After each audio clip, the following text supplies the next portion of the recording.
You know what's really interesting and funny and not very subtle is the fact that the Pentagon is literally pointed south. Now, I wonder what that means. It's not very subtle, right? What is an upside down pentagram supposed to mean? Especially if you want to remove the fear aspect of the Satan portion, it's basically pointing away from your north. So, giving up your divinity and sovereignty and just being a beast kind of thing.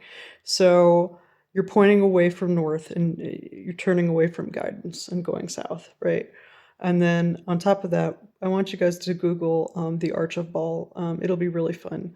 And it's really no wonder that the entire American empire and Western empire in general depends upon infrastructure in which children have to be murdered, raped, trafficked, and eaten.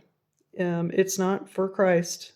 The fact that you really got suckered into believing Jesus would ask you to kill children to bring them back from the dead kind of sounds like a vampire overlord novel, horror movie story thing to me. Let's be honest, this was not about God. This was about you creating a construct that validated your worst impulses and fears and your worst nature. Instead of wanting to evolve and actually become something greater, you want to devolve into a beast. So there you go.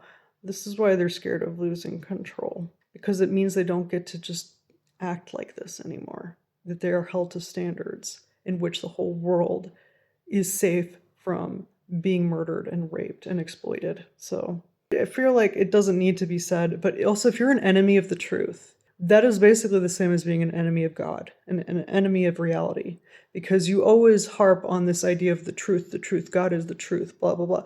But the fact that you need to own all media outlets and the flow of information and censor and stuff, the fact that the truth is that threatening to you should tell you that you are not on the side of God.